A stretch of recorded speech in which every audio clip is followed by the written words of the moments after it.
Good evening and welcome once again to Super League on its regular Thursday evening. Yes, for all those who get lost in the festive carnage, today is Thursday. And just as in real life, we are we are now coming to the end of what's been a relentless festive schedule as we enter our third game in 5 days. And I'm pleased to say one man not fatigued by all the activity at the moment is my co-commentator for this evening. Welcome back to the live stream, Mr. Duggan. How are you, pal? Evening, boys. How are we? Merry Christmas to you all. All the best. How's it going? You had a good one, Fyfie? Yeah, it's been decent, mate. We were just talking off camera, and like you say, I got to spend Christmas Day, like the bulk of it, with Aidan before he went back to his mum's in the evening. So yeah, we had a class time. It was quite chilled, and obviously he's getting a bit older, so it changes a bit what you get up to and how you do things. But yeah, we had a class time. Really enjoyed it. How about yourself? Yeah, good, mate. All about the bench. She's 3.5 now, so she's just at that age where like she's swept up on the magic of it and just absolutely loves every second of it, and just great, mate. But I have brought you a little something, Fyfie. I've brought you a little present to say kind of Merry if this Christmas. Is anything to do with transfers, mate, I hope you've kept the receipt. So I don't know if you remember, there was a stream, probably one of the best streams I've ever been part of, really, where you were hosting. I think it must have been about season 11-12, and it was back in the Baron days where we only got about half a transfer a season, and I came on comms with a cardboard box around my head. Yes, and the fireworks. Yeah, well, if you remember, you didn't grant transfers that night, and the firework didn't go off. That's so right, coming. I remember. From season 12, which is sat in me cupboard for the best part of 3 seasons now. This is the exact same firework from season 12. So in the event of trans window, so obviously that's a little bit political now, trans window, pull cord. And just to add a little bit of more jeopardy to it, I'm not downstairs in the kitchen, I am upstairs and everybody else is in bed. So just in the event that you kind of extend some festive good cheer to the boys in the Super League with a couple of extra deals, that is just sitting there on standby. And for those of you that remember it, a fucking hell of a stream, and we had a great time. So it was a fucking class night, that as well, I remember. And the jeopardy of the firework. The thing is, I'm already thinking you're upstairs now, everyone's in bed. The last thing your house needs is setting off fireworks upstairs. Yeah, but it's what the league needs, mate. And you know as well as I do that we all make sacrifices. It goes Super League, beers, family, Proper football. small horse. Yeah. So yeah. Anyway, some great games tonight, mate. And Swanee's kindly supplied us with some kind of stats and tidbits and stuff. So I'll He's a rattle them good off as lad, we isn't go. he? He's good. He's a top lad, isn't he? Well, I've had a couple of requests. Rox asked if he could go early, so I'm looking to do their match away at Foss Road. Tato has asked this evening, the earlier the better, because he's got family round. So I'll look to do Badgers away at Slough second, if that's okay with you. But just a quick word as we enter game week 5. What have you made to the start to the season, both for Sancte and generally? Yeah, I think Sancte, first of all, I think I'm very pleased with the start, to be honest, mate. I think by the end of tonight, we'll have played 5 of last season's top 6 in the first 5 games. There was only one team we've played that weren't outside of last season's top 6. We are notoriously slow starters. And you know, nothing counts for anything this early on. It's only really week 20 onwards where kind of the stakes actually mean something. A lot of kind of really mental opinions getting spouted early doors, but that's kind of part of the pull of the league. I'd kind of said in the chat the other night that I thought it was the lowest, the earliest that we'd lost unbeaten teams. And Swanee confirmed that it is joint with season 9. So game week 4 was the earliest, only in one additional season that we've had no teams unbeaten. So that kind of tells you about the kind of quality of the teams and the kind of the standard of the league, really, that there isn't anybody running amok. You mentioned unbeaten teams. Looking at it the other end, I've scrolled down to the bottom of the table. Is game week 5 the day that Sloths get their first win? The only team without a win now this season. Yeah, and obviously kind of Rob leaving and Alf coming in, the circumstances aren't ideal for Alf there in terms of taking over, but he has been kind of front and centre for a long time now.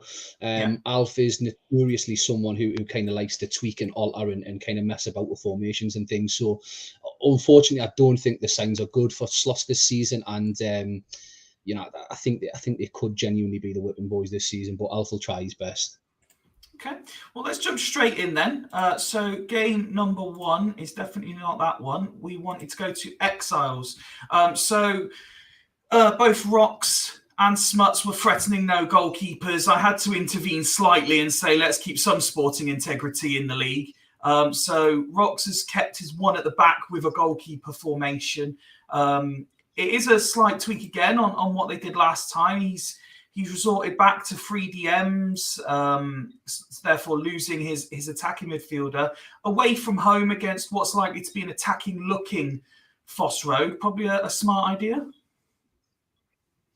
Yeah, I think so. Look, I think if there's anything that tells you that we really don't know what we're doing after 20-odd years of playing this, is the fact that we've probably seen consistently the most attacking formation across 4 game weeks and the lowest amount of goals scored of the other 14 teams, the other 13 teams in the league, really. So if that doesn't tell you that we don't know what we're doing, and it's about 50% potluck and 50% skill, then that Rox, it's a long time coming, Rox to be, you know, with his own club, and already he's kind of added a really interesting narrative around the league and his tactics and what he thinks of the rest of us. So yeah, big fan of what Rox is doing. So a big factor of what's to come, just to get this out of the way early, if we look at the fixture list here, so the teams played on Sunday the 3rd, they're playing again Wednesday the 6th, and then we'll play again Saturday 9th. I highlight that game 1 because although Exiles are okay, there are maybe 1 or 2 managers who haven't necessarily paid too much attention to their pack and have just been looking for coloured symbols next to players' names. Let's see who spots them as we go along. Let's have a look at the home side for this one. So we've got Foss Road again. They've altered their tactic up. They've gone 1 at the back to try and be really attacking. They've got 2 up top for this game, Clivert and Owen reinstalled. I do think the midfield too of Raquel May and Van der Vaart could work as a pair. You can see here, although not shocking, the conditions are slightly lower. Zé Roberto starting on 89. What's your take on players starting below 90%? I think if they're the kind of the elite level player, so I know Tato's done that with Giggs tonight because he's desperate for a bit of creativity. I think you take the risk. I think any lower than 85% for me is you're using a sub early doors. I think, but I know it's a bit of a more my opinion in terms of whether people think conditions are myth or not. But yeah, anywhere below 85%, and I wouldn't be touching it. I think this will be about whoever has the ball the most. Is probably going to score the most goals because I can't see any of them really keeping possession for too long. So I think over the course of the 90, whoever's got that possession chunk at the bottom of the bar will probably be the team that wins. It was discussed a game week or two ago, but just briefly before we go to kickoff, I said about Vieira having the ability to do the two-man job in the hole. So particularly in this game where both managers were threatening all-out attacking stuff. Are you surprised maybe Maresca hasn't been dropped for either a second AM or a third striker? Yeah, I mean, look, I really don't rate Maresca, and I think this is Smuts doing his kind of seasonal self-sabotage thing that he does every competition that he's in. I would be having Vieira as the standalone DMC and Maresca in as the additional MC, again, based on the logic that you want to try and have more of the ball than Exiles to feed the attacking players. Yeah. Okay. Well, game number one then. Can I have a score prediction, please? I'm hoping for a 5-5, but I think Exiles will probably steal it 2-1. Okay, I'm going to say it's one goal in this game because that just seems to be the Exiles' way this year. And that goal has gone to Patrick Kluivert on 4 minutes. Oh, there we go. We've got goals. Here we go. They're off. It is 2-1 Fair play, boys. After 11 minutes. We have some excitement. Certainly better than the other day. Van der Vaart going off injured just before half-time. This could be where you get your Maresca in as the second CM here because there's no out-and-out obvious replacement there. But yeah, a cracking start goal-wise, but not what Smuts wants to see just before half-time. Yeah, and this is probably maybe where you do maybe bum for Maresca forward, bring on somebody else instead, and kind of, I don't know what he'd do. I don't know what the tactic team instructions are behind the scenes with this formation really. So, would you bring on Yakubu and play some MC? Maybe Maresca up, Yakubu to DMC, probably. I think makes sense. I don't know. What do you reckon, mate? Yeah, that's what I was thinking. The other option as well, depending on how you wanted to do it, is Emerton can go inside and Yakubu out wider, depending on what your thoughts were about which one's better centrally and who's going to provide the better width. Yeah, I think on that, if you're an editor buff, and I know you're not particularly kind of an editor buff, you're more kind of like a gut feel and kind of players and stuff. But Emerton zeros for everywhere else other than DMRC. It's a DMR, sorry. So if you believe in that, then his stats are taking quite a hit by playing anywhere other than DMR. But I know Smuts absolutely loves him. Do you think these two, once we get Smuts confirming his substitution, do you think these two teams can maintain this early goal scoring and we could get close to that 5-5 you were hoping for? Early signs are good. Early signs are promising, to be fair. Much more than I thought. Smutters went Maresca forward, Yakubu in for Van der Vaart and into DMC. So he's doing what you said there. Vieira and Yakubu switched. So Ziraberto, Vieira, Yakubu and Emerton as a back four. Just like that. Perfect. Dimble saying, based my Swan prediction on no keepers, but still looking okay so far. Let's get ourselves off to half-time. Will there be any more goals before the break? If there's going to be, it looks like it's going to be an Exiles one. Raul couldn't keep his header down. Foss Road with a chance to double their advantage, failed to take it. But an entertaining 2-1, although maybe not as many attempts as you thought at the break. Yeah, Tex looked very, very kind of final third heavy, didn't it? Just interestingly there, Raul's name was mentioned a hell of a lot, and he's a player that's absolutely flattered to deceive. And I think he's done more in 4 games for Exiles than he's done in about 40 games in Super League, really. So fair play to Rocks for getting a tune out of him. No, definitely agree. Is Rocks here? Well, I hope so. I think I saw him earlier. If not, I'd be surprised as he asked to go early. Looking at the condition ratings then, Zeriberto drops to 83. Maresca is there on 84. For the injury fans, 27 is what Van der Vaart's gone to. Rocks is here.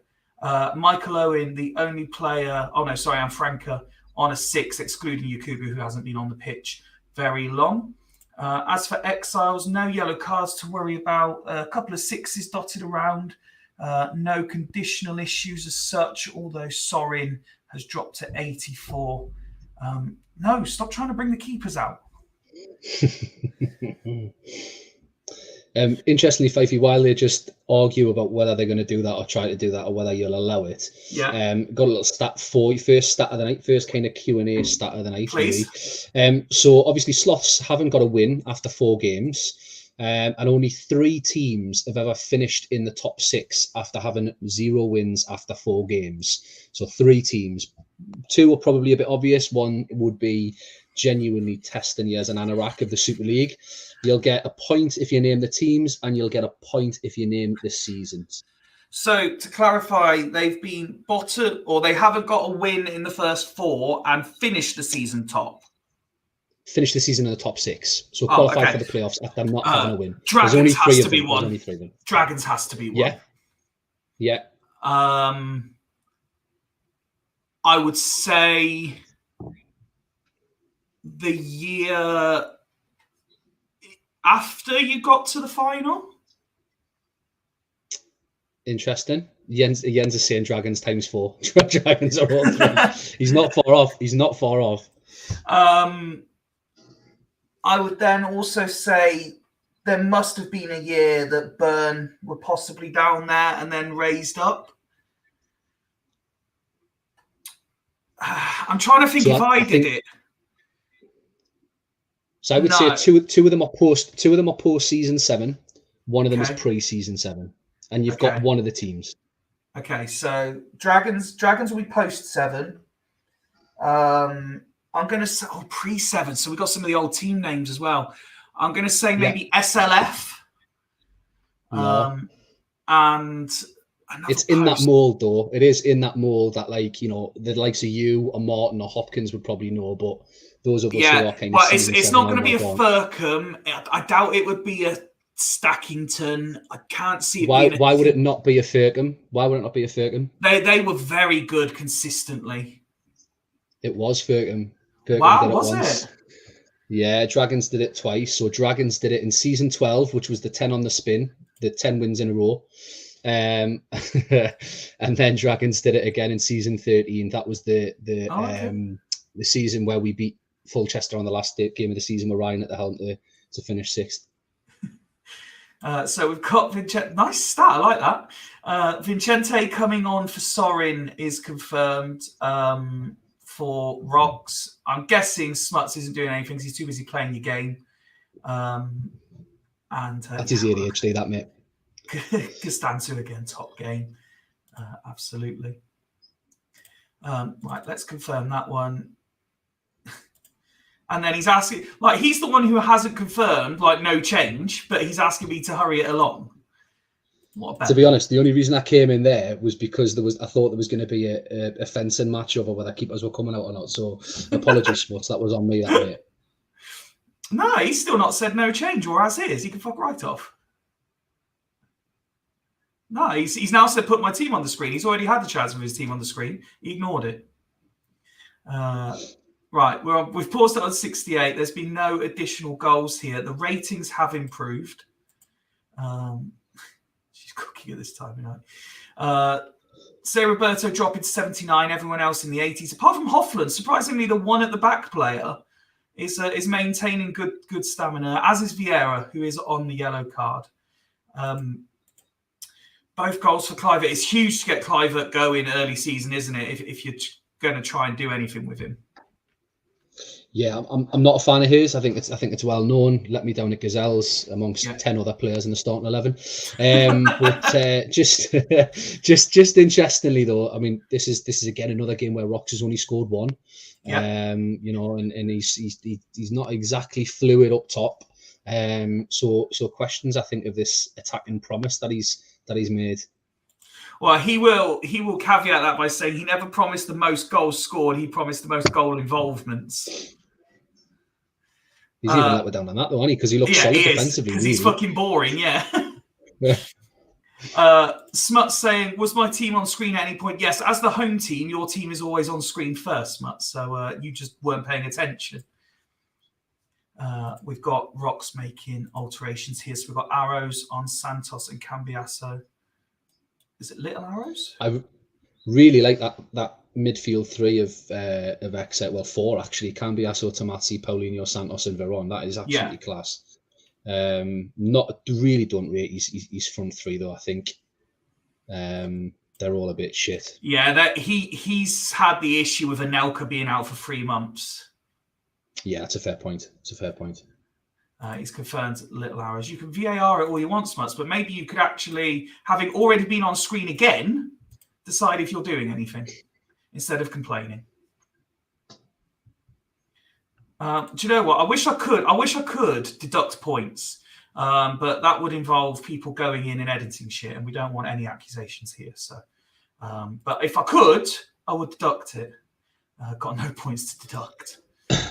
I mean, I think to make everybody laugh in the chat, I'll kind of at full time I'll tell everybody what I proposed to you last night to try and get a deal with Alpha over the line, and there'll probably be cries. There'll probably be all sorts of cries of corruption, especially if Campbell's loitering about. So I'll share that with everybody at full time. He's telling me to find Vieira 2 weeks. Yes, I mean the way you put the proposal together was a stunningly good proposal, and just for the level of detail you went to, I had to consider it. But again, if you read out the exchange of messages, I think the only reason I said no was for sporting integrity. Yeah, I think I would have lost a lot of allies. I think a lot of people would have been Team Campbell after that had it went through, I think. Right, change is made. Still 2-1 to Phosro. Let's see how we get on with those changes. And there's Clivert with his hat trick. Surely must seal it. And then Santa Cruz gets his first. Exile's being torn apart now. Are Phosro genuine contenders? Or is the fact that they're both messing about with one at the back sort of clouding over it a little bit? I think they're latter, definitely. Okay. Corner kick. And there's Hoffland doing his bit at the back and then doing it at the top. It's 6. No, it's been ruled out. Exiles have been handed a massive defeat. Phosro winning 5-2. There was entertainment. There was goals. The perfect way to start off a Super League night. Yeah, absolutely. Jens has made a great comment in the chat, which is that Phosro were really, really good at home last season and look to kind of continue that form into this season. I think that's a bit of a gift, to be honest with you. I think... Look, I called Rocks out at the end of last season and said, I think eventually you'll get to the point where you realise you can be entertaining or competitive, but you can't be both. Yeah. I think we'll see him kind of go with something more conventional very, very soon, unless he's more stubborn than I give him credit for, and he really wants to die on the hill of playing mad shit and getting bummed. I think he will. I think he'll die on the hill. Do you think? Listen, I would respect him if he did, but it's a long old season. It is a long old season, and these two teams are only 5 games into it. But Phosro, after game 5, come away with a 5-2 victory. Huge result for them. Let's see what comes next for Rocks and this new version of Exiles. We wanted to go to Tato for game 2, who, as you said, despite the orange injury, plays gigs at his 90% fitness. Everyone else is okay. The formation that everyone is used to, no dramas, just the return of gigs with Agahawa dropping to the bench. Yeah, it's a strange one, isn't it? Because Badger's looked so good for so long last season.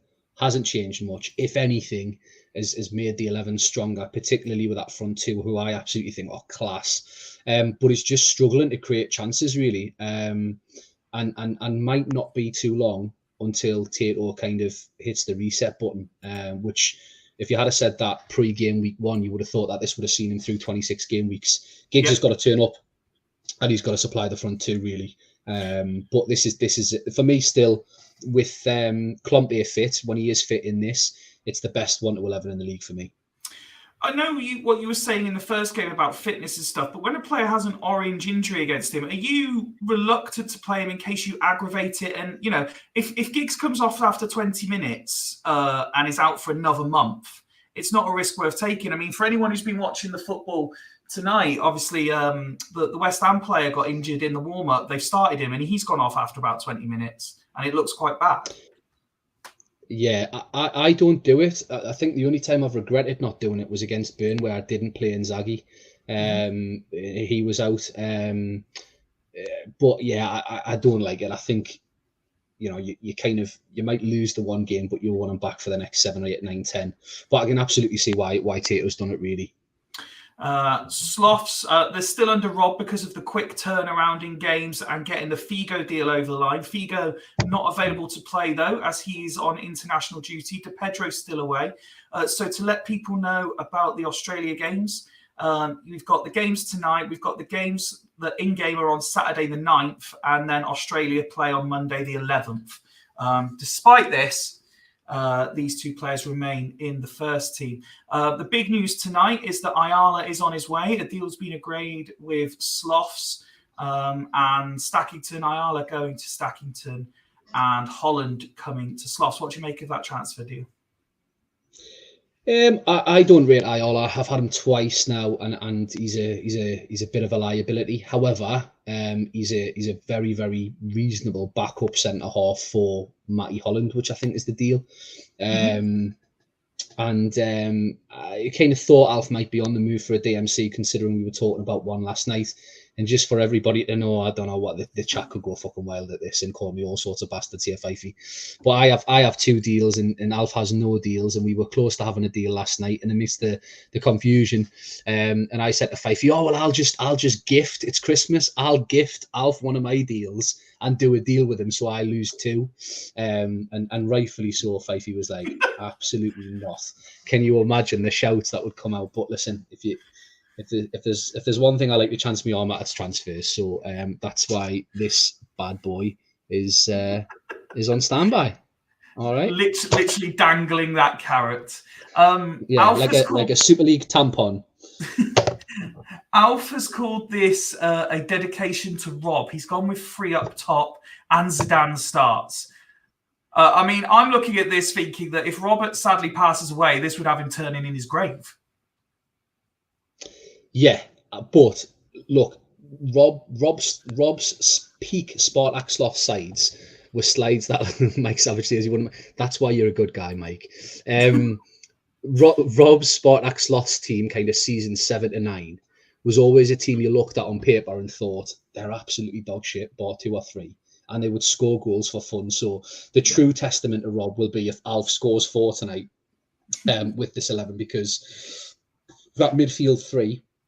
If Zidane, Baronio and Ronnie Johnson I like a lot, but that midfield 3 is got to be the worst midfield 3 I've probably ever seen.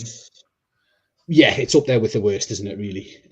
But yeah, I love the intent from Alf. I love the tribute to Rob. I know he thinks the world of him, and kind of Alf has been passed the baton from Rob. So yeah, Badgers need a win here, though, mate. I think, you know, not getting a win here tonight is nearly criminal point for Tato. Yeah. Score prediction, please. 4-0 Badgers, I think. 4-0 Badgers. Jens is predicting a Zizou goal. Let's find out. Hat-trick for Zidane, says Alf. Well, it's all Sloth's early doors.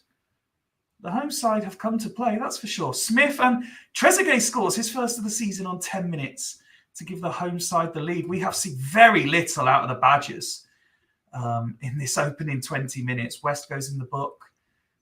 Seeing Giggs' name, though, he's starting to get involved, which Tato will like to see. They failed to convert that chance. That looked a good opportunity. And we get to half-time. Sloths 1-0 up. All hail Alf Bridge. Long live the king. I mean, they looked fairly solid from what I saw. Marcel Dassy had a shot that was parried, but really, other than that, weren't threatened too much. I don't know what you made of it, mate. No, I agree. It looked to me like Sloths were very strong for probably the first 25 minutes or so. Badgers began to play their way back into it. And I'm actually a bit surprised to see that they had more attempts in the first 45. Yeah, definitely. Who got the assist? Nobody. It must have been a Trezeguet solo effort, really. Zidane involved there. Again, it's weird. His ratings haven't been good for Alf, but he's definitely, in terms of his involvement in the game, has been probably better than I've seen him when Alf's played him. Alf making a really good point there that he doesn't keep clean sheets. So maybe that Taribo West yellow card will be a little bit of a worry. Just while we're looking at stats and waiting on, they're both Guazes. That's fine. I'll save me little stat queuing here until 60 minutes. That's all right. I'll just flash badges up briefly if you want to do if you've got a quick one or a quick stat. Yeah, so it's just a quick question for people to think of, really. So after game week 5, what percentage of the top 6 end up being the actual top 6? As in previous seasons or this year? Yes, yeah. So basically, after tonight, there'll be a top 6. And I'm interested to know what people think is the kind of the certainty percentage wise of those teams being the actual top 6. Okay, interesting question. Let's see who's in the top 6 when we get there then. And it's 1-1 on the hour. Rossini levels things up. Strong ratings, I think.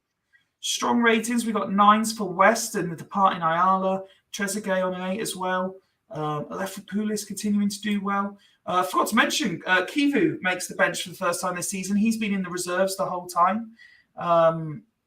So he's welcome back. And there's Alf saying, told you. Do you think they still, now that it's level, does that change Alf's thinking for what he does next? You'd maybe do West for Shivu, but he's got, based on that formation, he's got his best 11 on the pitch, unless he gets one of the 3 to drop back to AMC and brings on next to Berea for Smith and plays in the AMC. But yeah, I think he'll probably settle on that being his best, although he does tend to like a 60-minute sub. Smut's saying 33%. I'm not sure what's 33%. Oh, 33% of the top 6, I'm guessing. Yeah. Jens trying to have influence. Zatterberg on in Rob's memory. He once killed him. Paul saying 76%. Alf's going as is. Again, so similar question for Tato. Does the goal now change it for him? Again, I mean, you'd maybe only do Salihamidzic for Agahawa, I think, based on that, or maybe Henrik Larsson for Nikiforenko on that 6. You'd be tempted by that, but again, his best 11's on the pitch. He likes Ashley live, but it's not the game to be getting him on. I don't think, not when you're drawn away from home. So I think Agahawa will probably be the sub, and he's probably got us on mute as well, mate. So it might just take a little bit longer for his subs to come through. I did see earlier that he was having us on mute. Here's a question for you. How does Badger's bench look worse every week somehow? But before you answer that, I've got a second device here, which you can see is my mobile phone. And I've just gone back to game number 1. And I don't know if you can make that out, but that is the Foss Road stats at half time of game number 1. Yeah. Just to clarify that vindication, you can shove it up your ass. Anyway, the Badgers bench. Yeah, I don't think it looks bad. I think it looks absolutely fine. Some good options in there, I think. And Nikiforenko for Lawson is the sub. Larson's another one of those who, despite positionally it's saying FC, I don't ever really remember much from him in an AM position. He's one that generally has to play up front to get anything out of, in my opinion. Yeah, I think you're probably right. I do like him. I've never had him in Super League. He's a home safe favourite though. He's put, not asked about stats, put the team on screen so I can see what subs I want to make. Half time, you literally get to see your stats and then you tell me if you want to make a sub. I mean, he's been doing this long enough to know how this works now. It's ridiculous. The sexual tension between you guys is just sizzling, honestly. It's not between us. It's sexual tension between me and anyone right now. I'm not getting that attention. Larson scores on his debut. Of course he does. Of course he does. You keep waving that firework at me, mate, and see what happens. Corner kick to the home side. Into the final 10 minutes, and Penza. Toldo gets there, rolls out Salihamidzic, and Larson again. Rossini puts it behind. It's a goal kick, which left Pulis takes quickly, but Larson is everywhere since he came on. Giggs. Saviola. Johnson deflects it. Baronio. Johnson West. They're not getting forward, those Sloths. Late limbs, indefinite hiatus. Young Pyo. 3 minutes of added on time. We're into those 3 minutes now. Are we going to get those late limbs? Will it be for the home side? Or will Badgers wrap it up? Rossini, but misses the target. Final whistle.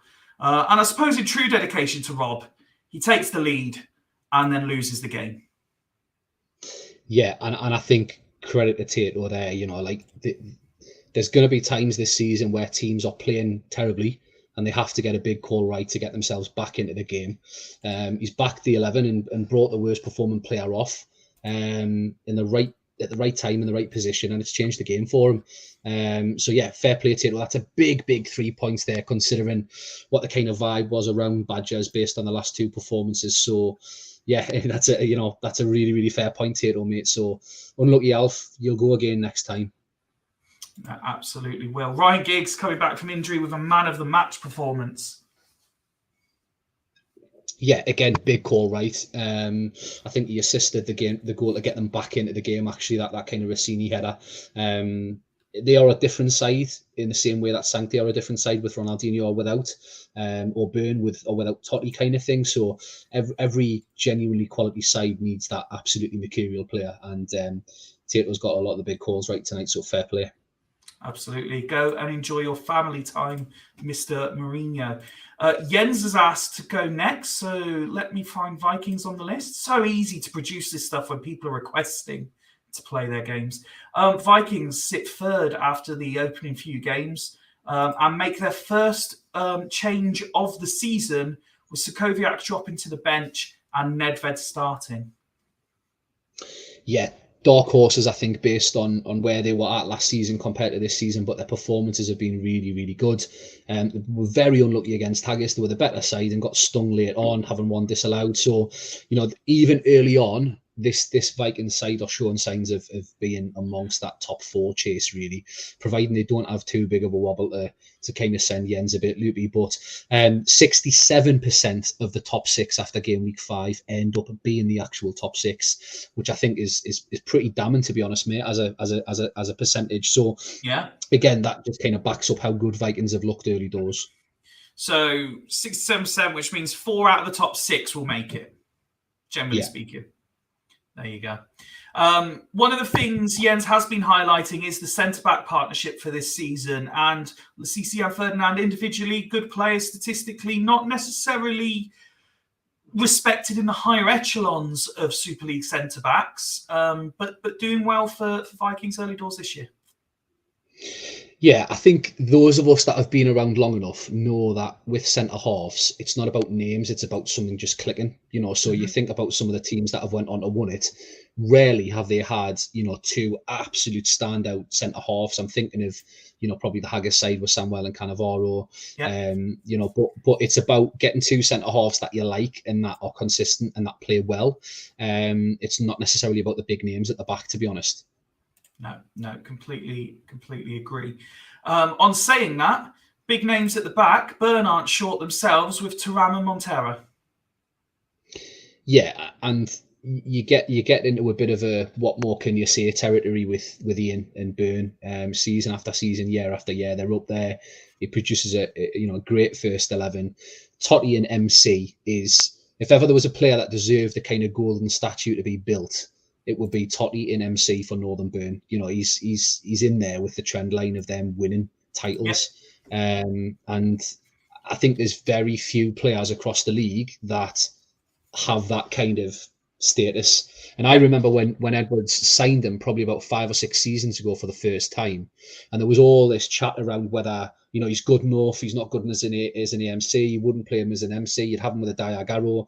The jury was out about 5 or 6 seasons ago as to whether or not he was a myth. And Edwards has turned him into probably, I would say, the most consistent player Barsigalgo in the league across the last 7 seasons. Just had the 2-2 prediction there in the chat. And as I go to match centre for this one, when you consider what you know of both of these teams and both of these managers and the starts they've both made, could we see an entertaining early top of the table clash? Or could this be reminiscent of the old Man United Chelsea ball fests from the mid 2000s? Yeah, I think the latter, because they both look so good in that back kind of 6. Jens saying Chiotis is due a 4, but we're well into season 2 now, so I think he's, those kind of season 1 wobbles are long gone. I think this could be a bit of a stalemate, and I think both managers would absolutely take it, but it would be a massive scalp for Jens if he was able to come from the furnace with 3 points. Absolutely. We're 27 minutes in, but score prediction from you at all, please? 1 each, I think. 1 each, okay. Absolute class defensive back line mentioned there in the chat as well. 34 on the clock as Byrne come forward. Totti's name, he is involved. Everything is going through him, heading towards half-time. And Henry, big chance. Big season for Henry this, to really silence some doubters. I think I mentioned it the other game week about him playing as a lone striker. But so far, very, very even game. Yeah, and just on the Henry shout, obviously he was a big part of Edwards' first title, I think. He's a big Byrne favourite. I know he's had a nibble at him a couple of times, but I think that pans out what most of us were thinking, really, which is a really, really stable battle of 2 really good teams. And if there's 45 minutes that wants to pay credit to what Jens has done with his business, it's that he's held Northern Byrne and hasn't made them look anything special, really. And in the least surprising comment we've had all evening, Mr. Edwards goes as is. Got a little stat for you here while you pull up Vikings and we wait for you. Is it how many times Ian's gone as is as manager? No, I don't think there's a calculator big enough, mate. So in 15 seasons, okay, how many times has a team won 4 out of 4? Bearing in mind we haven't done it this season. No, it can't be many.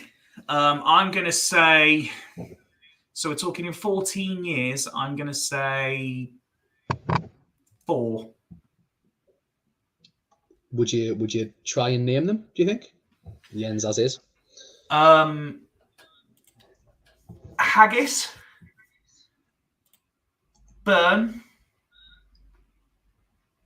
again, and Coast. Yeah, so Coast are one of them. Cosmos in season 12, Dimble's first kind of hands on a team of his own, really built from scratch. And then the other one, which I thought was really, really surprising, going all the way back to season 5, was Astar and Alf Bridge. They're the only 2 sides that have ever won 4 out of 4. Yeah, they're the only 2 sides that have ever won 4 out of 4. Is that the year he got to the final? Yeah. The old dinosaur logo. Well, there you go. Yeah, the original Astar, the orange and blue, was it? Yeah, slightly early, 58 minutes, but still goalless, still competitive, still everything that we said it would be at the start. Are you expecting the as-is to continue? Yeah, I think Ian's one of those that stacks his bench for cover rather than kind of quality. He kind of believes the first 11's the best, and then next best options doesn't like to move or change it. In fact, I think it's probably only 2 or 3 times I've ever seen him change it at half time, and that's when there was something on the line. He was chasing the game and either the playoffs or chasing the top 6. But yeah, not surprising that, mate, to be honest. Jens Jeremy's having a fantastic game for Vikings today. Similar to what we were saying earlier about Foss Road, the only thing, and don't get me wrong, it's working for them, so I'm not suggesting change it, but the only thing, in my opinion, is they don't necessarily need Paredes in there. Yeah, it's a really fair shout, and you could even say you'd have 2 AMC, so you could have Brozek and Simkoviak behind Henry, but we know that's the famous kind of diamond in the middle that doesn't really work formation, allegedly. Although Jens is the person that had that run last season where he was changing that diamond in midfield in game and kind of coming from behind, I think, for about 5 or 6 games. Yeah. This is a massive 30 minutes for both teams. Byrne with a real chance to pull away from everybody and put pressure on the rest of the league, but Vikings with a chance for a scalp. Wow.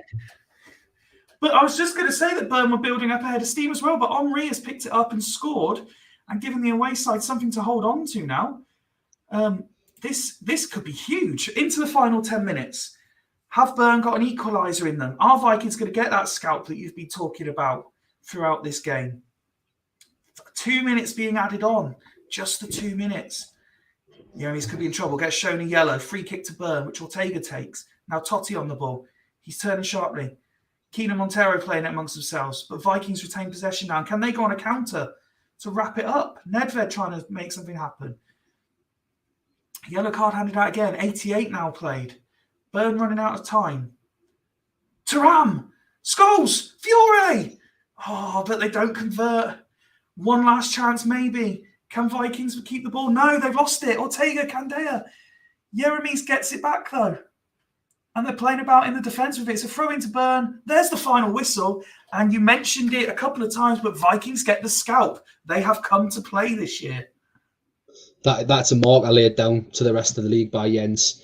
I thought bar that double chance for Scholes and Fiore, Burn looked a little bit ordinary, and I say that with the utmost of respect to Ian. I think that's a Jens Yeremies man of the match performance. That. Yeah, we saw him do a lot of dispossessing there. Let's have a look at the home side stats first. We had Roy Keane doing a wonderful job, doing the same job really as Yeremies, and what we're expecting to see when we click over. Totti, the only player on a yellow. Fiore, who had that big chance right at the end, he was on a 6. Although he didn't even shoot by looks of it, he's got no shots against his name. You said Burn look ordinary. The ratings are fine and the numbers are fine, but by Burn's immaculate standards, that does look ordinary, doesn't it? Yeah, look, it's a high bar that Ian sets based on his kind of legacy, really. But that Vikings performance is what Edwards has done so many times to teams, sneaking tough games. If Jens didn't believe in this squad by now, we're 5 games in. This is the time. They've only lost once, and that was a bit of a champion against Haggis, who are no pushovers. The Vikings are the real deal this season. And just to highlight as well, Burn had 7 shots registered in that game. Montella didn't have any. We mentioned the centre-back partnership at the start of the game. Clicking over, Jens Yeremies did get the man of the match. You're correct. Thierry Henry there, as we saw with the winning goal. And again, Jens says shot is due a 4, but actually put in a very good performance himself as well. And there'll be fewer, better impact players in season 2 than Simkowiak, who obviously I think the world of. I think that's well known. But he came on and got the assist. He is an absolute gem and can play more or less anywhere other than centre half. So there's fewer better subs to have than Simkowiak. And AMC is Simkowiak's place as well. Is the shout from the stands. Congratulations to Jens. Commiserations to Ian. Just keeps everything bubbling over nicely early season. No, we're not going there. Let's just go to the top of the list and let's do Fulchester, Stackington. Fulchester, who are still without a whole host of players, but they go as is from their last game. Torres, the only player not on 100% fitness, but 93, nothing to be concerned about. It was a fascinating game against Dudley the other night. So no real surprise for you to see Fulchester go as is? Yeah, I think this is the best 11 that Fulchester have had in a long while. A non-juiced 11, I should probably say. This is, my only question mark there really is Donny, is that left DMC. Don't really like him in there. I think you could do better to upgrade him. I know Tudor would be in there if he was fit. But again, if Maka keeps his head this season and doesn't get sucked into the kind of the self-sabotage, leagues out against us, all of that sort of stuff, Fulchester are one of the stronger sides in the league this season. In a season where there's now Sloths now join the mix of teams that are either in transition or managers that are kind of finding their feet after having either been away or getting their first gig. So Maka does his thing here and stays consistent and keeps his head. This Fulchester side will be 5th, 6th or 7th come game week 26 and in the mix, I think. Okay. As for Stackington, it's been a real mixed bag for Ross since he came in. The big news that everyone was waiting to see, Casillas back from his second suspension, does not make the matchday squad. As we spoke about earlier, Holland is on his way. Morientes starts at 89% fitness as well. So perhaps a risk potentially being taken. And Petrov, after not turning out for training, but then getting to start and playing really well in the last game, keeps his place. Holland had been playing in that right DMC role. I'm wondering whether Ross was kind of thinking he might be on his way anyway, with Lusanov starting this one.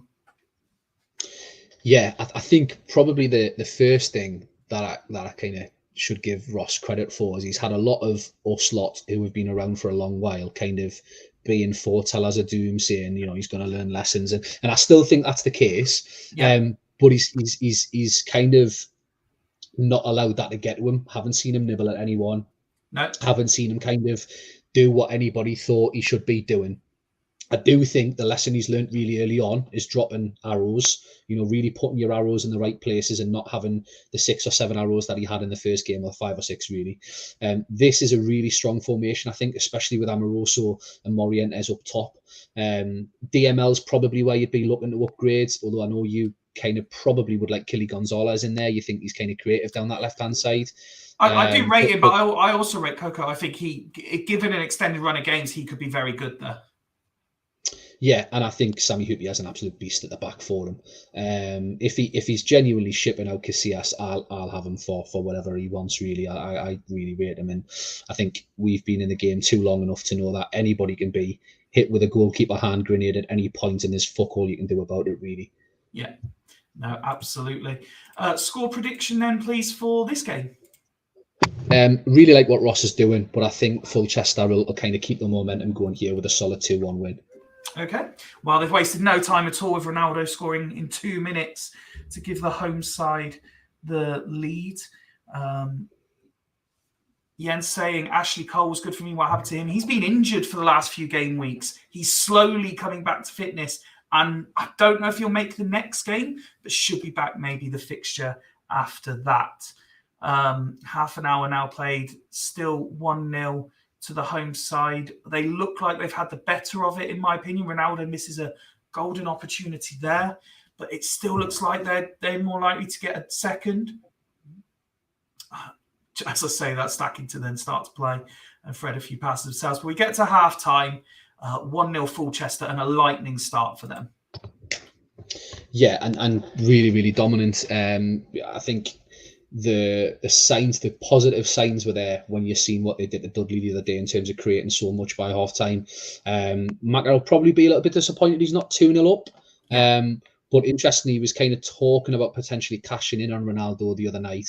And he then talked himself out of it. And I think Ronaldo looks really, really good. Probably the best I've seen him stats wise in a long time in Super League. So I think most consistent as well. Yeah, definitely. And he's, bear in mind, he's one of those players that fits that kind of Macca myth bracket. You know, likes of me, Tato, Stee, Dimble probably. Well, Dimble will probably touch him, to be fair, and get a tune. But he's kind of a player that I would certainly stay away from. But actually, Macca's getting a tune out of him again. And another one of those players who he was adamant he was going to get numbers out of, Ian Robin getting the assist. Yeah, look, I was one of the teams that came really close, I think, to getting Robin in the transfer window.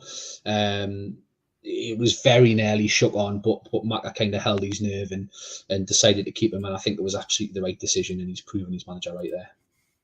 As for Stackington, a 5 for Lusanov, not impressing coming in. The attacking players struggling to have much of a say either. A couple of yellow cards to consider as well. A difficult interval, this one potentially for Ross. Yeah, I think you look at that and there's probably more questions there than you can actually answer.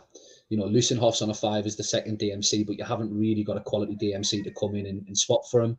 Mendietta's on a booking, so you kind of drop him back and pop someone in DMC and hope he does the job in DMC.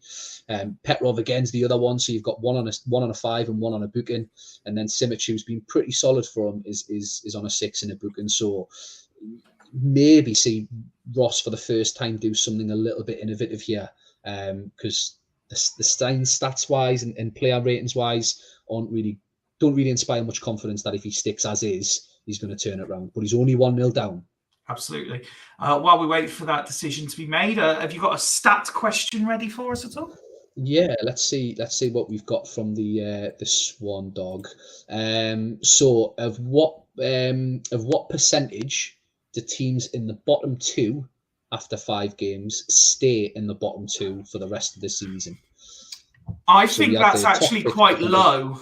I think that's quite low. I think some teams do get out of it unless they get marooned. So I'm going to say 39.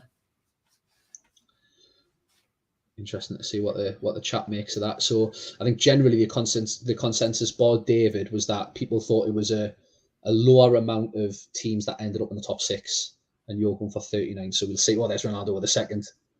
Certainly is. As we get to the hour point, and it's an attacking set piece for Fulchester. They are running rampant again. Robin and Beckham absolutely destroying things out wide, and Ronaldo, the beneficiary, up top. It's been a long time. Genuinely, I mean this with the utmost of sincerity, because I think the world of Macca, and I talk to him more or less every other day. It has been a long time since we've seen a slate of Fulchester ratings as strong as that. Yeah. A long time. So, you know, if that doesn't inspire some confidence and some stability, then all hope is lost, I think.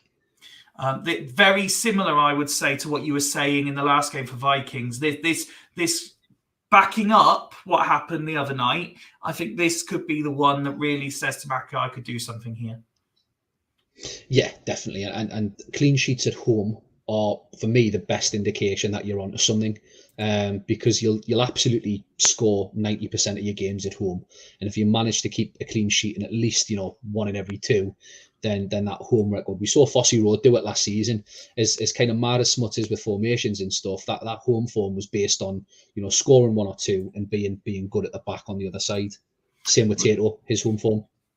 Lucianoff's gone up from 5 to 6, but D'Alessandro's dropped down to a 5. Still those 3 players on the yellow card for consideration as well. Killy Gonzalez, the only attack-minded player remaining on the bench to really affect things. What do you think Ross potentially does here? I think we touched on it at half-time, really, that Killy Gonzalez is a slightly more attacking option than Kogos. Oh, there we go. I was just about to say it wouldn't surprise us if he kind of sees him come on. And then extended wing arrows, I'm guessing, at the AMC line. Yeah, so like this. Is that Ronaldo 4 goals so far? Fyfie? Yes. He got 1 the other night, didn't he? Yeah. Did he only get 1 the other night? I think so. So he's now on 4 goals in 5 games.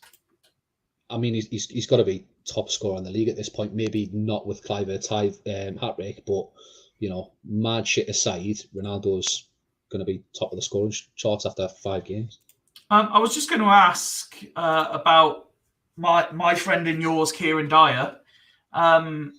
A player, again, he's got 2 assists already this season.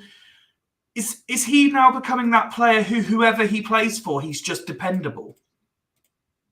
Yeah, absolutely. And I think it can get easy to be sucked into the let's cash in on him. And I think Ross really early on said, nah, he's not going anywhere.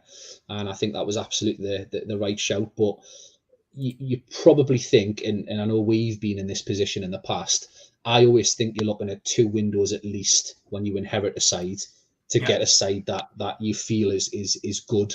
At least two windows, and some of us never get there with 2 windows or 3 windows really. But yeah, I think this is about lessons learned for Ross this season and look to go again next season. 2-0 and a deserved 2-0 for Fulchester. And you mentioned earlier, but correct to highlight Ronaldo, but just generally, that is extremely good reading for Fulchester.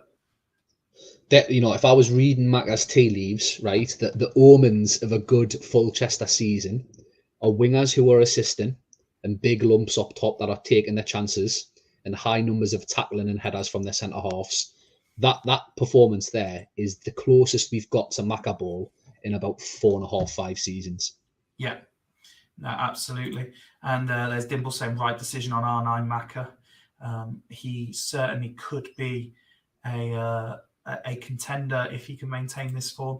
Jens saying DMR, Cafu, Dyer, Zanetti, the best three, no particular order. Would you agree with that? Is there anyone else in the discussion? Steve was saying in a couple of comments previous, I know I don't play in DMR, but I wouldn't swap Contra for Dyer. Is Contra in that list as well? Yeah, I think Contra is, but you just don't get as much output at the top end of the pitch from Contra. When you think about the success in that Burns side, it was kind of Bobby Carlos on the left that was providing the assists really. But yeah, I definitely put those four head and shoulders above any other. DMRs are really, really hard to find in the league. Quality DMRs. Smuts is saying Brett Emmett in there, but he's absolutely nowhere near the other four that have just been mentioned, and he certainly doesn't have anywhere near the pedigree. Duff's an interesting shout, but again, doesn't output the assists that the other four do. I think we're at a stage now where draft-wise, DMR is that one position that everybody's looking to get a good DMR because they're so rare. There's only about 7 or 8 of them in the league that are really good. LSK, still without Kaluzny, still without Bowyer. They do make a slight alteration tonight. Aymar drops back to central midfield. Del Piero comes into attacking midfield with Guerrero dropping to the bench. Yeah, I think if you just have a little look at his fixtures, Fyfie, I think he's played 3 of the last season's top 6 as well when I was having a look. So he's played Exiles, Haggis, Burn. Yeah, so again, and I think Hopkins of old would have been doing some mad shit by now. But I think he's kind of seasons in the wilderness, just watching from afar. But also his time with Dragons. He knows well and truly that early on, nothing counts until the earliest game, week 10, 15. And he'll back this. And I think it's a good first 11. It's a better first 11 than I thought he was going to have at the start of the transfer window last season. He's going to be solid at home, I think. I think away is going to be the question. I just very quickly, I just wanted to check before I ask the question. With 4 games in, and admittedly, they're 13th in the table and they've conceded 6 in their first 4. But are we seeing potentially the best out-and-out goalkeeper? And he's been spectacular in other seasons. But is Fabian Barthez perhaps playing the best out-and-out goalkeeping performances in recent Super League history consistently in these first 4 games? Yeah, I think the only thing that comes close to him is how good Toldo was for Burn when they won the league that year, but also Barthez for Logo when they won the league that year. That was pretty impressive. I'm sure somebody in the chat will tell us if I've got that wrong. But yeah, he's class. He's absolutely class. Yeah, and already rated 8.5 average despite conceded 6. He's got 2 Man of the Match awards in his first 4 games. It tells you everything you need to know. And he will lead LSK out tonight at home to East Coast, who were dealt a massive blow with Zayaleas being out for a month. Yeah, what a player. You rave about him, I rave about him. Yeah. Look, when Dragons got him in season 7, he was a relative unknown. He was a bit of an anorak player, really, and we played him at DMC, and he was unbelievable. Him at DMC and David's at MC was class. He is up there now. He's definitely put himself up there, and Dimble has to take a lot of credit for this. He's up there with your Vieira, your Ndai, your Yeremis, your Keane, absolutely without doubt. But Kovalchuk and Michelini are 2 of the probably lesser known DMCs that have outshone some of the legendary DMCs over the last couple of seasons. Kovalchuk in particular was unbelievable for Dimble last season. Michelini fought for Haggis. You don't need to say much more on that. But I think very rarely, if ever, in Super League have we seen a better middle 3 than that middle 3 that Dimble has.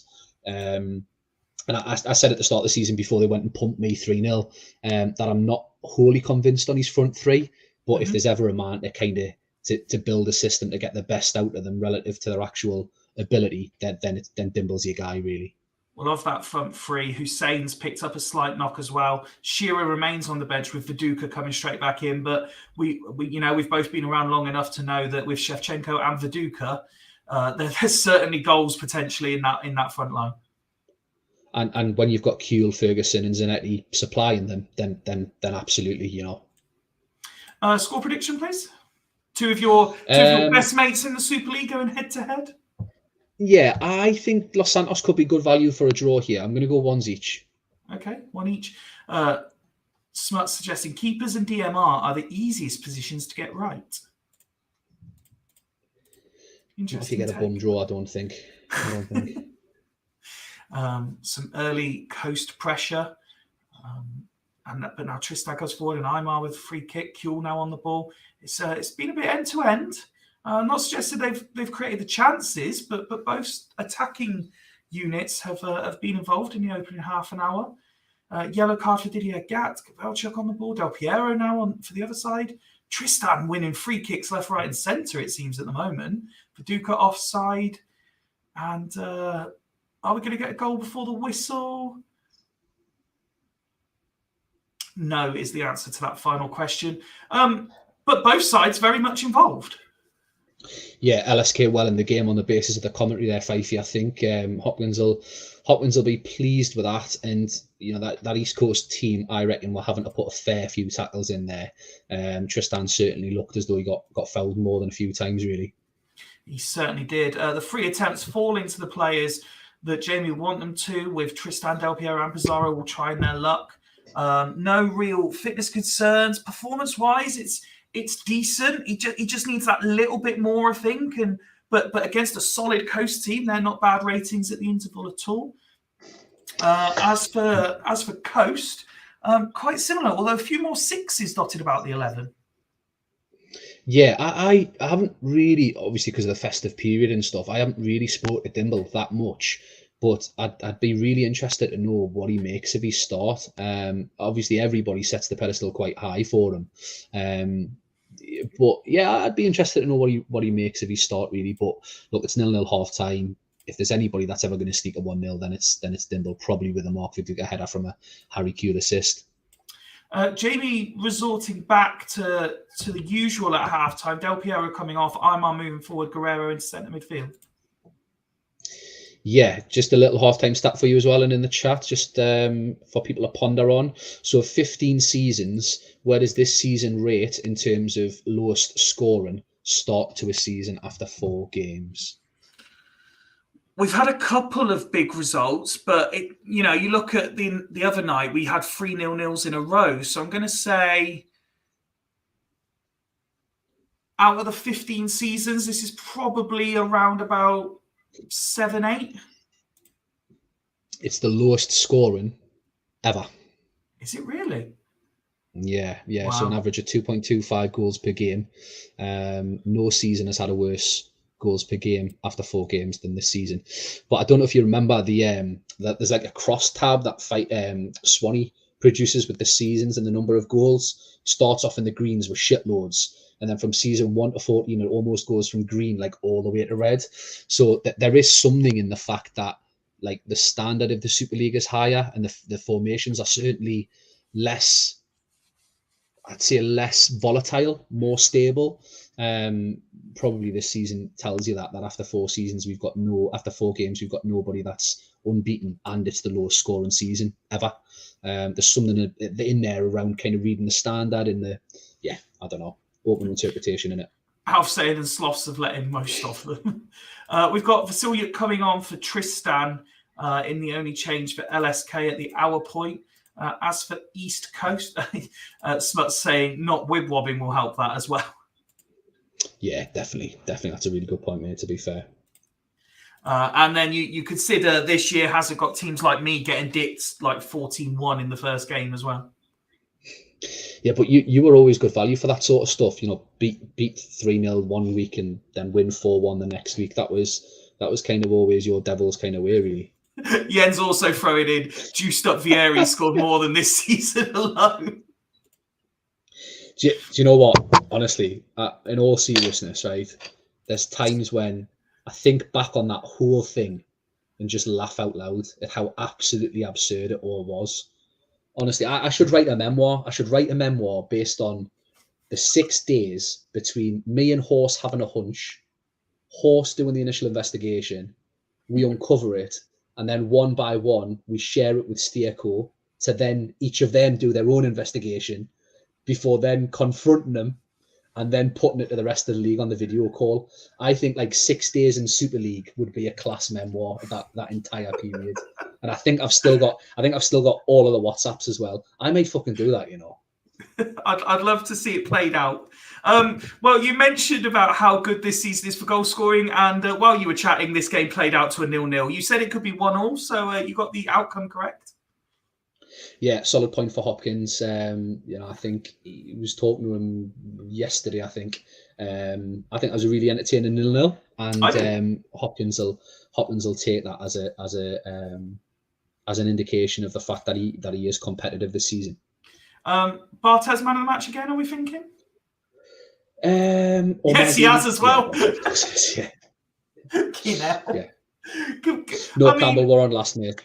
I don't know how to do any of this stuff. As you know, I'm possibly the least tech-savvy person in the entirety of the Super League, and that includes Mr. Campbell. Could someone tell me how I aid a drug test fucking Barthez, please? Yeah, a horse would be happy to do that for you, I think. Thanks, mate. I appreciate that.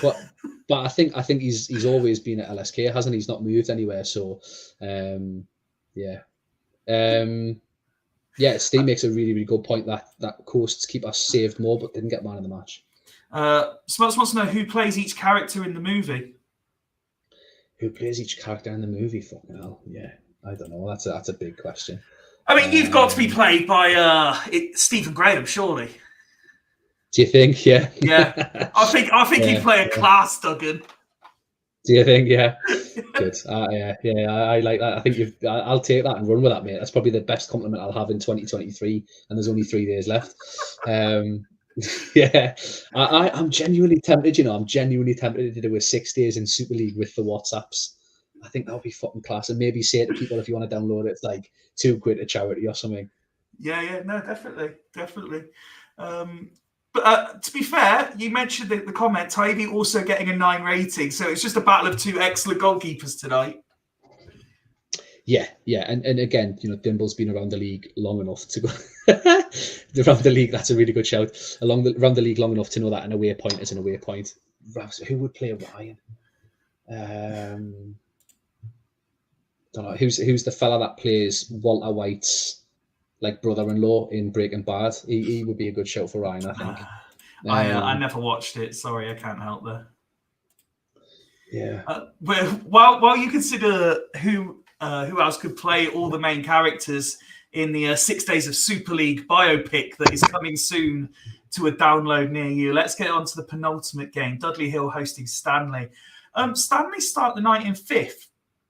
And have kind of quietly been going about their business. They've had a couple of issues in terms of having to rotate their squad because Scally keeps getting injured, and you've had different unavailabilities for likes of Neville and Ekiog. But they've quietly gone about it, and here they sit in the top 6. Yeah, there's something very local about this Red Rose Stanley side, I think, in the fact that he's got 10 tacklers on the pitch, and then 2 bits of kind of mercurial quality up top.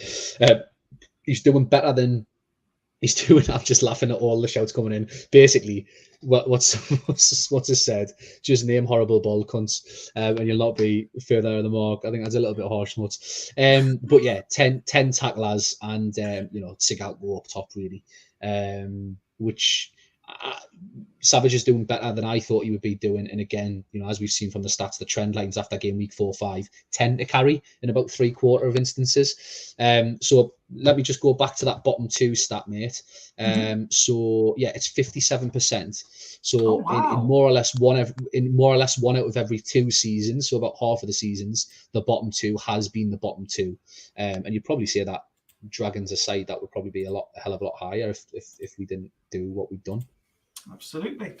Dudley Hill then, they're without Molesky and Decor for this one. Sees Vogel return to the 11. Mackay continues in support of Tony. Steve, I'm not entirely sure what happened. I believe, and I'm sure he'll correct me, but But I think Steve may have been on a fair bit of festive spirit the last couple of days, because he took, I believe, final count was 5 attempts to submit this 11. Yeah, I mean, Steve Wright is never more than 5 minutes away from tearing it up and starting again, is he? So, I think this is the best 11 Dudley have had in a long while. A bit like Fulchester, really. Certainly, it's got all of the things you'd want from a consistent 11. I think Dudley will be right up in the mix this season. What's their results been like, Fyfie? They won 2, lost 2. Is that right? So they started with a 4-1 win, then it was a 0-1 loss, a 2-0 win, and a 1-4 loss. Yeah. It's one of those where, for both sides, really, this game, either side comes out with a win, and it makes the opening 5 look a hell of a lot different. 9 points from 5 games, from 5 opening games would be really solid for anyone. Steve saying, I didn't think my message made sense with the Tony Comandini bench, and then sent a previous pick. Honestly, it was chaos, just looking through the DMs. And of course, what people don't realise, it's a bit like with the Figo deal for Sloths. I'm generally aware of what's going on, but there are times, for example, like if I'm in Fools Rush In mode, I'm ignoring what's going on in the Super League. So like, Alf sent me the Figo thing 6 times, and I'm like, mate, I know. It's fine, I've got this. So like Steve said different versions of this team about 5 times. I was like, fucking hell, what am I doing here? Yeah, I mean, we've all been there, haven't we? We've all been there. Smut saying, I think that's 10 teams you've now said will be right up in the mix this season. I genuinely do think there'll be 8 or 9 teams that are in it right until the very end. And I think the low scoring plus the earliest we've ever had anybody not have an unbeaten streak kind of tells you, bar 2 or 3 sides that I think will struggle all season, that it will be really, really tight. Score prediction, please. I've got to think Stanley are maybe going to nick this 1-0 away from home. Okay. I think Dudley being at home gives them a slight advantage personally. But yeah, Stanley are a team that you can't undersell. What I do need to start doing is just predicting nil-nils, 0-1s and 1-0s in Swans Super 7. Rui Costa on half an hour gives the away side the lead. Now we'll see what Dudley are made of. Maybe this will be the game that forces Steve to rip it up and start again. Did you see... sorry. No, go on. Did you see Swanee's predictions league outcome? The fact that Rob on the week that he left the Super League, Rob didn't put any predictions in. Yeah, default and finished top. That is Rob's stuff, honestly. There's times when you think we're in a simulation in life. Like that was one of them where you think this is Truman Show shit. This, yeah. Sancte taking Tato's home unbeaten record after 23 games again was like, you know, Truman Show shit. So yeah, I thought that was class. I genuinely laughed out loud at that. And you know what? I'm sure, as one of the main protagonists for this yourself, one thing I will say is maybe not so much in the last couple of weeks because we've sped through a couple of game weeks, but the content has been much better this year again. It's getting back to somewhere like it used to be. Yeah, I think one of the downsides, and I know like absolutely open to everybody's opinion on kind of the previous model, but I think one of the downsides to the Steerco model was you had kind of 4 people who do generally post out pretty solid content, actually having to run shows and do transfers and all that sort of stuff and manage a team. Certainly, like my back end of Dragons content was shocking because I was focused on what you're doing, and not having to do that is kind of freed us up a little bit to put more time and effort into that. But yeah, the content's been class.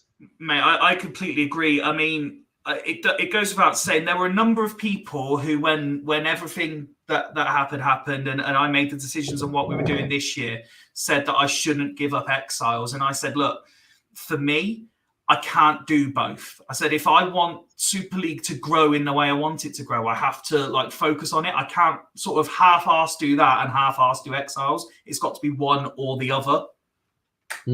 Yeah, I think I've said this before, mate, and not blowing smoke up your arse, but now having been on the other side of the barricade, you've probably even got the vibe that the Duggan of season 7, 8, 9 that was giving you shit for not giving us time. You're a lot quieter these days. he is long gone, mate. He is long gone because I'm like, yeah, it's fucking hard. It's really fucking hard. Steve making a double change. Interestingly, Joe Cole coming off at half time. Yeah, interesting. And Hersey doesn't look a good Hersey this early on. But again, yeah, I really like Steve's first 11, but a couple of results always kind of cast doubt in his mind if his first 11 really, and that Fulchester result really, I think, kind of put the shits up on him a little bit. Alf on my previous comment there, I was thinking of sending the Figo message to Swindon Town to alert you. No, Alf, I think I would have actually kicked off if they started coming through. What I will say, as Ian's asking for delay tactics as long as possible, given a situation at home for him, which I hope he's managed to clear up as soon as possible. What I will say is I put a post out on Super League earlier regarding Fools Rush In being nominated for a podcast award. And I appreciate the likes of yourself, Duggan, who heeded to that message straight away and having, I would imagine, never watched a minute of my FRI content, just got straight in and voted, and then sending me a screenshot to show that you also voted for Richie Wellens. Again, like a little crumb that we're living in a simulation. Like I opened that up looking for Fools Rush In, and like literally underneath it's like interview with the air, Richie Wellens. I was like, fucking yeah. But yeah, I've watched a few. I've watched a few bits of your Fools Rush In stuff, mate. Definitely, I think it's. I'm not in the know. You know, I like me football, but I do not know lower league football, and about the likes of Dimble and Horse and all that sort of stuff. But yeah, I do like the kind of cut of the jib on there. I think you probably keep a lot of people sane in lower league football, and especially at the minute with Swindon. Smut said I voted for Wellens as well. There was a. So I've spent the last sort of 6 weeks prepping Christmas specials this year, because what we wanted was we had this plan to have content out every day, but because we live stream, it's impossible to do it that consistently. So we've pre-recorded a load of Christmas specials, which are none of the usual conversation, and we've been like ripping off game shows. So like yesterday, we published out our Fools Rush In do question of sport and stuff. And honestly, just seeing the lads getting hammered and like not knowing the answers to stuff that they should really know has been some of the funniest content I've made in a long time.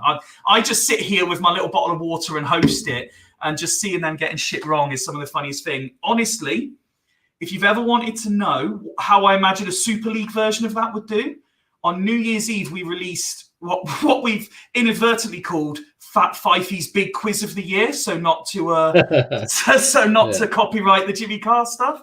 They know fuck all about anything that's happened this year in pop culture. It's one of the funniest hours I spent. They're getting every single question wrong. Class. No, I think hats off to you, mate. I think even just little things like Super League ending up on StreamYard. You know, if you've never done Fools Rush In, we'd still be dealing with OBS. Yeah, issues on there. So, but just on Ian's message about delaying because his little boy's unwell. Obviously, if there's anything you want to delay, then I mean the havoc that would unleash, the havoc that would unleash in my house if you were to let this be released, would probably see a sizable delay. And me probably getting me head kicked in. So it's there, mate. It's there. It's never moved. Right. Steve saying Hersey left AMC, arrow on him, and Roy arrows to MC. I think he means that. I'm not sure what Roy arrows means. Hersey left the MC and Roy arrows to MC. Yeah, and Roy. Yeah, him and Roy arrows. Vogel. Yeah. Oh so yeah, him and Roy arrows. So right, I've read. Yeah, so that's Mackay means, and then I think he wants Vogel and Van Bommel in MC. Yeah, there we go. Perfect, Mr. Space. Yeah, so that's what he wants. He wants the arrows to MC. He wants them staying in DMC, but arrows to MC. Thank you, Steve. Ian says, all good. Must be the free crack for a tenner we had earlier. Raring to go again. And listen. If nothing else, I know Campbell can screenshot now. So I've purely came on tonight. I purely came on tonight I purely came on tonight that when Vieri bums us and he gets the win, you know, he's going to be able to screenshot me face. I've done it for you, Campbell. I genuinely have done it for you. But trying to get head back in the game. Yes, we do need to sort some late limbs out in the new year. We actually were very last minute. We were looking to try and put together a Christmas special of late limbs as well. Time just ran out for me. I tried really hard to come up with something. I actually had an idea, which I'm going to save for next year's Christmas special and do it like a month in advance. And if it comes off, it could be some fucking class content. Neil Scally, sorry, not Scally, Zanoni dropping to 73%, maybe something that might look sad. We've got the yellow card for Gary Neville. He said in an earlier comment, red card incoming. What is going on with Maxim Sigalka? I don't know, mate. I don't know. Yeah, I agree, Campbell, mate. I agree, mate. Right back at you, bud. I don't know. I mean, what was how good he was just the outlier? Is this his actual level? Is it the supply he's getting? Because this is a really defensive formation. I don't know, mate. Again, like Rock's saying about, you know, he's playing one at the back and three up top and scoring the least he's ever scored. We know fuck all, mate, about this game. We submit a tactic and we hope for the best. So changes made. Let's see how the alterations affect things. Juninho coming on for Mike. Is he going to create for Maxim? We'll soon find out. There's the equaliser from Comandini. With 5 minutes to play, let's just slow this one down. Free kick awarded to the away side. Juninho take it. 4 minutes added on. Dudley winner. Quite possibly. Volodenkov doing all the work, but Scally, professional foul. Contra, Volodenkov, Hersey, Gary Neville in the way. And a 1-1 draw. And again, let's not sleep on Stanley here. Just quietly going about their business. Yeah, and another solid defensive performance from that. Again, I know they've not created a lot there, but away from home, it's not about necessarily having 10 chances and taking one. It's about keeping the other team out, because we know there is a precedent for home teams being stronger. Mike will take that and run when he settles down. He'll probably be gutted to concede it so late on. Yeah. But yeah, he'll take that. Very rare we see a substitute come on and get man of the match, but just shows how well Comandini's done. And it's not a rarity, this, either for him, because he's done well now for the best part of 12 months in game. Yeah, he's definitely one of those players that I'm happy to say I've never rated historically, but actually, based on probably the last season and a half of Super League, now do rate. Yeah, fair play to Steve. Again, just like Tato earlier on, you make the change, you get the goal, you secure some points. What was that, mate? Just going back to something that we were discussing before we even went live, I don't know if you've seen, but I've just turned around to see that West Ham have beat Arsenal 2-0. That's a massive result, that. Massive result, that. They're just, honestly, genuinely, Arsenal are just a team of fannies. They're really just a team of fannies, and they just haven't got any, bar Declan Rice, just haven't got any steel running through that team. We have a new comment here. With and without ball, only on central line when the ball is on his half of the pitch, and on top when the ball is in the opponent's half. Gerd Muller. Welcome to Super League. Welcome to the Super League. Not to kind of piss on your chips a little bit, but where Wob isn't allowed in Super League, so there's probably some logic behind that, but not in Super League. No, completely correct. But welcome. Please do continue to enjoy the content, and we hope to see more of your insights as time goes on. And Mike saying, you were right, Duggan, no goals for Sigalko in the first 5 games. Yeah, I said that pre-season. Said that pre-season to him in a chat. No, absolutely. Let's move on then to the final game of the night, and it is Sancte versus Haggis. And you will be no doubt hoping that Ronaldinho can repeat this performance from the other night, where he was absolutely sensational. Yeah, just like gigs for Badgers, really, the 11 looks totally different with him in it. I think one of the reasons we got beat off Burn in the minor final was that Ronaldinho and Pippo didn't play. Big test for us tonight. Haggis, along with Cosmos of Burn, have been the teams of this iteration, and Haggis obviously a little bit earlier than that as well. Big test for us tonight. But again, I've played 4 of the top 6. in the first 5 games. So there's no reason to have panic stations. This is probably one of the least spectacular 11s I've ever had in Super League, but it's actually one of me most solid. I think usually it's kind of attacking players scoring goals and conceding shitloads. Probably a sign of me Super League maturity, to be honest, mate. Speaking of Super League maturity, I appreciate the intent that was made by Steve here. But he's put, as it stands, honestly, wouldn't swap Comandini for Maxim. Crazy how he's had awful seasons and amazing seasons. Yeah, so he wouldn't swap a striker who's scored some important goals already for a striker who hasn't scored at all. I would swap either of mine for Sigalko. He's still Sigalko at the end of the day. You get him firing, he guarantees you top 6. Definitely. Do you have any last stats as it's the last game before kickoff that you want to throw out? Yeah, I'll just chuck them in rather than being questions. No, I have that. That's it. That's okay. it. Well, sorry, I've got last a question. one. No team finishes top 2 after less than 2 wins after game week 4. So anybody who had less than 2 wins at the start of tonight won't finish in the top 2. Mike said, got good news for you, Steve. I wouldn't either. So we've been talking about conditions throughout, and Vieri, the lowest starting point, 85% to start this game. But Van Nistelrooy does partner him. He was dropped for the last game. He comes back in for this one. Yeah, scary front 3 from Haggis there. I think, I don't think there's many front 3s in the league that are better than that front 3, to be honest with you. Yeah, listen, absolute respect to Ian for what he's done. Probably the last 4 or 5 seasons, he's been up there with the most consistent teams. All of the kind of aggro aside, he thinks I'm an idiot at times. I think he's an idiot at times. But he's got as much of a right to be here in the Super League, and wish him all the best for tonight. But hopefully we can get the scalp and get the 3 points, really. The other interesting points of note, the wingers have swapped sides for this game from where they were in the last game, and Guigu returns with Saeed going back into the middle. Let's see. Good luck to yourself. Good luck to Ian as we kick off the final game of tonight.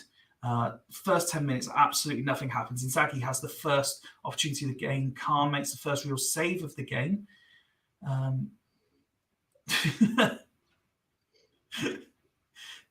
And this half has flown by, absolutely flown by. And there was a great chance just at the end there for Haggis, but at the break, it is 0-0. And not exactly the entertainment fest that we've seen in other games from your sides this season. Yeah, probably expected with identical formations being played, really, and that kind of emphasis being on defensive solidity. Constantinu had a chance, missed it. Van Nistelrooy had a chance, missed it. Vieri had a chance, missed it. It is going to be down to one of those big players to pop up and get a goal, I think. Let's have a look at the individual player ratings, starting with your side. No one below a 6, which you'll be pleased with. Ambrosini dropping to 78%, working hard in that midfield. Clearly, good share of the ball around the team, and no yellow cards with which to worry about. As for Haggis, Samuel on a yellow. We've got Perez on 77, Vieri 79, a couple of 6s dotted throughout. Any changes for yourself at the break? No, mate, we'll go as is. Going as is. Let's wait to see what Ian does as well. Interesting that what he's done with his subs bench in terms of having Robert and Del Vecchio, but not what I would class as an out-and-out striker there if needed. Vieri and Van Nistelrooy not seeing a lot of the ball.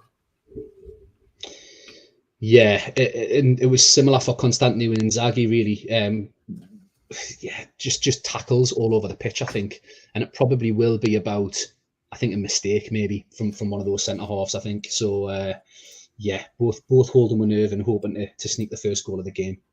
Well, let's kick the second half off, see what happens. Inzaghi again with the first attempt of the half. Up to 50 minutes now. Yellow card, I believe that was for Campbell. Sure, Gatos puts one over the bar. Another yellow card handed out. We've reached the hour mark. And there it is. Carlos Shax scores for Haggis. And the away side take the lead on the hour. A lot of goals do get scored in and around that hour mark, don't they? Yeah, Koloshaks continues to be an absolute thorn in my side. Bummed us with Dimble and is doing the same with Haggis, and that's, I think, twice in the first 5 games where he's potentially going to have scored the winner for Haggis. We'll go Gallardo for Finnan, please, mate. And Ambrosini for Hagen, thank you. No tactical changes? No, mate, just that, please, thank you. No worries. Let's see what's going on over at Haggis then. Cannavaro, star performance. Saeed back in the centre. I mentioned this a couple of game weeks ago. He'd had a great start to the season, got moved out to that right DM role and didn't seem to have the same effect. Back in the middle of the free and putting in a stellar performance. Perez and Vieri still the only players in the 70s. Do you envisage Haggis changing much here?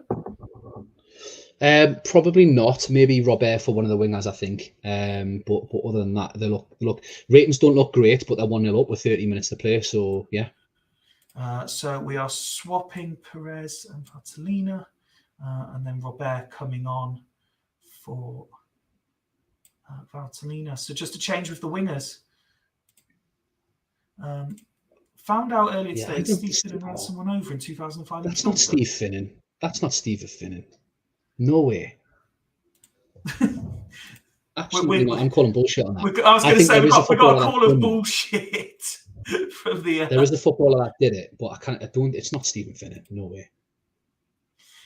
If someone can fact check it for us and let us know. Constantinu levels things up. And we are back even. 72 now on the clock. Next goal could be vital if there is one. Let's slow things down on 83. He's saying, look it up. I haven't got time right now. We're live streaming. 3 minutes being added on. Sancte trying to finish strong, but Guigu gets in the way. Hagen picks up Ronaldinho, but saved by Cuenca. Not quite in stoppage time yet. Ronaldinho, Constantinu. Cannavaro gets it cleared. Saeed. And it's a yellow card for the substitute into injury time. And there's the final whistle, and it's 1 apiece. Take that. Yeah, absolutely take that. 1-0 behind and 30 minutes to go. You take a point and get out of there and run, I think, and you don't really lose ground on some of the other teams in the rest of the league. Haggis are a great side, no doubt about that. And I think that's a fairly solid ones each for both of us.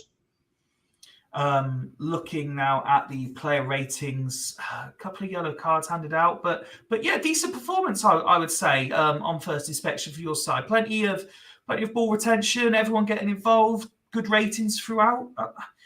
Just like you say, come up against a very difficult opposition and a decent outcome. Yeah, look, when they've got Saeed, Cannavaro, and Samuel at the back, you know you're going to struggle to. I mean, look at that monster performance from Fabio Cannavaro. Take that. Look, you end up not losing 3 points on Haggis, who I think were already a point above us. So you've kind of reduced the gap to potentially being 4 points. Nothing wrong with a draw in Super League. There's some great sides. So confirmation then of the results tonight. We had Dudley Hill 1, Stanley 1, Foss Road 5, Exiles 2, Fulchester 2, Stackington 0. LSK and East Coast played out a 0-0 draw. Burn failed to score at home as they lost 1-0 to Vikings, with Justin Sancte draw 1 apiece with Haggis, and Sloths still the only side without a win this season, losing 2-1 at home to Badgers. That sees us like this after 5 games then. Coast and Vikings joint top 10 points. A point further back, Burn and Badgers on 9. A point further back again, Stanley and Haggis on 8, making up the top 6. Then a cluster of 5 teams on 7 with Foss Road, Fulchester, Dudley Hill, Exiles and Sancte. Then down in 12th, LSK on 4, as are Stackington in 13th. Sloths remain on the 1 point. Fixtures, so these are being played on Saturday the 9th, so again 3 days between games, so keep an eye on those conditions. Dudley Hill versus Sloths, East Coast versus Exiles, Foss Road versus Burn, Fulchester Vikings. That could be a class game, Fulchester Vikings. Haggis Stanley, LSK Badgers and Sancte Stackington. Jens asked for some player ratings. Barthez joint top with Jens Jeremies, Saeed just behind, as is Gerard on 8.4.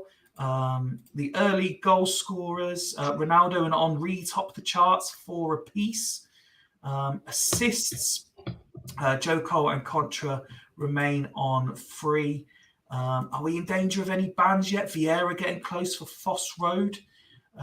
4 yellow cards for him. Red cards. Casillas tops the charts, 2 in 2 games for him. And then let's just fly through the pass completions, the tackles per game, the dribbles per game, and the shots on target. And again, only 5 games in, but there was early comment made about home records. Sloths, the only team yet to win a game at home this season, yet to win a game at all, of course. Away records, plenty of teams yet to win away, but some of these have only played 2. Steve saying Van Bommel, my best tackler. Fireworks time then, says Smuts. Give some out of leagues, Fyfie clause. Reminder that there's no game now New Year's Day. I've postponed that one, so the next game will be a week today, if I've worked that out correctly, which would work out to be the 4th or the 5th. No, the 4th. Thursday the 4th will be the next round of fixtures in the Super League. There's still lots of discussion about who's run who over in real life. And in the interest of the festive season and the cancelled New Year's game, I don't really see the benefit of increasing the amount of league transfers at the moment. We're still very early in the season with squads only just being assembled. However, I'm a nice guy, despite what half of you think. And as I offered the save out to you all a couple of weeks ago, you've all got access. I'm willing to gift everybody, as a way of apology for cancelling New Year's Day, an out-of-league transfer each. So feel free to scout away. And he's muted his mic. We didn't hear anything. So yes, every team will be gifted one out-of-league transfer to celebrate the new year. Duggan, we can now. You muted your mic the whole time. Yeah. No, I didn't mute my mic, mate. It sent me headphones absolutely batshit crazy. Did it go off? Did it make a nice bang? Yeah, and I think I'm in trouble for that. Paul's asking what was Duggan's transfer proposal. He asked me, if you missed it earlier, because Duggan still has 2 in-league transfers. He said, could he gift Alf one of them so that they could then do a transfer between them? And I said no. That was his proposal earlier. But yes, I am, in the interest of fairness, willing to offer up one out-of-league transfer to every club to help have some fun between now and New Year's Day. Is that okay for you, Duggan? Did it warrant the firework? I respect your generosity. I think 1 in-league transfer would just be the well, you still have 2 in-league transfers available. There's nobody. I can't fucking deal with anybody. I can't help that. There's still teams to be dealt with. I think I have been really, really conservative, right? And looked after my transfers, Fyfie, and I think that's a sign of maturity. And listen, I have a confession. I don't think out of league transfers are worthy of the fireworks. So go fuck yourselves. Well, it's been an absolute pleasure having you on tonight, Duggan. No, I'm not giving any in-league transfers. So either pull it or don't. Ooh. Celebrate the new year. One more. Just let me have me Alf transfer. No, I'm not giving you the Alf transfer. Well, listen, I've got 2 deals left. I'd love to chat with people that I haven't wasted my time with already. Great show, Fyfie. Loved your company tonight, mate. Really appreciated having you on. As I won't speak to you now beforehand, I hope everyone enjoys their New Year's Eve celebrations. I look forward to talking to you all in 2024. 2023 has been an absolute mad one in the Super League, from seasons that never finished, to cheating, to Steerco, to me coming back in charge, to the season we're in now. 2024 has a lot to live up to if it's going to be anywhere near as fun. Thanks, everyone, for your company tonight. Duggan, thank you. Enjoy scouting for your 1 out of league transfer. Alf, I don't need you to send me the same message 6 times. Just send it to the Super League account once who you want me to put a bid in for. And I will see you all in 2024. Hope you've had a great Christmas. Wishing you all a very, very happy New Year. Goodbye. All the best, lads.